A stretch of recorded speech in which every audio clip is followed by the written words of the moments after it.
making a villain's breakfast item today that comes from Cruella de Vil, and what it is called Spotted Scones, and I will show you the picture there. So these are little breakfast scones. They're basically got chocolate chips in them and some orange zest and a few other things.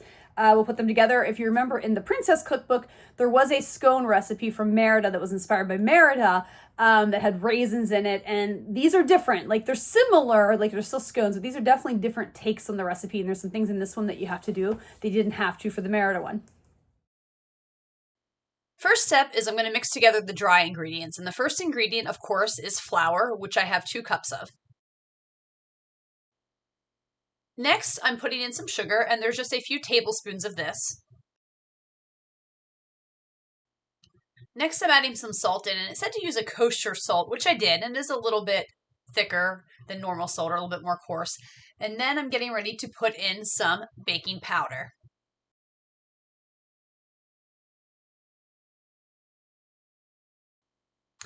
Now I'm going to zest an orange so that I get the orange zest into my scones. Time for the chocolate chips to make an appearance, and I'm putting them into the mixture.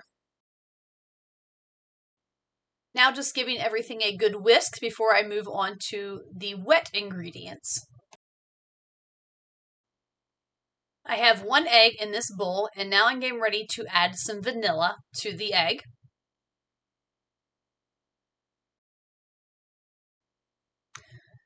This is half and half, and I'm using half a cup of that, and I'm pouring it into the mixture with the egg and the vanilla. And then I will whisk this all together until it's blended.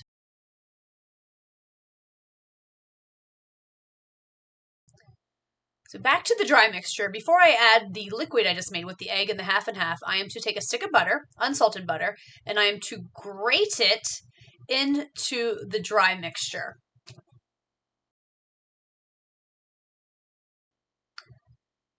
Now that I have it grated, I'm just going to kind of lightly toss the butter in there together, kind of break up any clumps and stuff, and try to get it mixed in.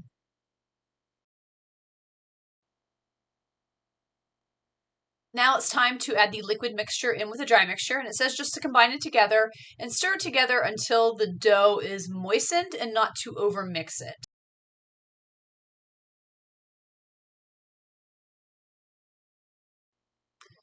I took the dough when it was done and I put it on a lightly floured surface, and then I kind of patted it into this like 1/2 inch thick circle. Now I'm supposed to cut it into 8 wedges, and I'm honestly just using a pizza cutter, and I am cutting it like I would pizza.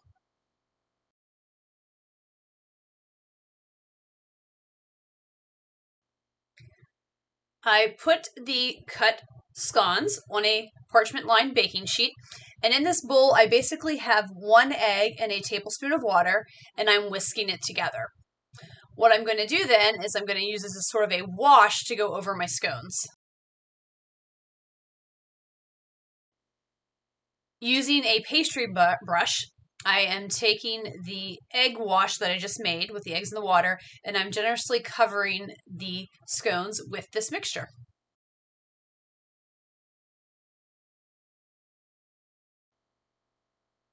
The last step then is I have this coarse sugar. It says sanding sugar. I found this like white coarse sugar, sparkling sugar, and I'm putting some on top of all of the scones. Once this is done, I will bake them in the oven at 400 degrees for about 20 minutes until the tops and the bottoms are nice and golden brown. Here are my scones done and out of the oven. Review time for the scones. They were delicious. I really enjoyed them. The orange zest really added some nice orange flavor to it, and it worked really well with the chocolate chips. I just used semi-sweet chocolate chips because that's what the recipe called for, but I think that even like a dark chocolate chip could work really well in this recipe also. So let's get into the rankings and the reviews. And the first, I'm going to rank the ingredients on a scale of 1 to 5, and that is, cost and how hard are they to find. This is a 1. Nothing's super hard to find. It's not super expensive either. Difficulty level on a scale of 1 to 5. 1 is easy and 5 is hard. I can give this like a 2. It wasn't that hard, but I did struggle a little bit where mine did seem a little dry, like the dough. And even when I first bit it, I thought it seemed a little dry. Now, it did fine after a couple days. I think maybe in the container it got some moisture in there and it helped a little bit. I think, for this one, it's a little bit more complicated than the Merida one because you got to grate that butter and put that in. So I think part of why mine turned out a little dry is that when you grate the butter, you're supposed to put it in the fridge and let it sit while the oven preheats. So mine wouldn't fit in the fridge, so I just left it on the counter. So I think some of the butter probably maybe warmed and leaked out a little bit before I baked it, but still, didn't really affect it overall. It was still a delicious scone. Would I make it again on a scale of 1 to 5? 1 is no, absolutely not, and 5 is yes, absolutely, because I really liked it. I'm gonna give it a 5. I really did enjoy these scones. I thought they were good. I feel like it's a good intro to making scones if you've never done them before. And I know, like, down the road when I make them again, I'm just going to watch to see if I need to maybe add a little bit more half and half or something just so that they don't end up as dry, but still delicious. Highly recommend.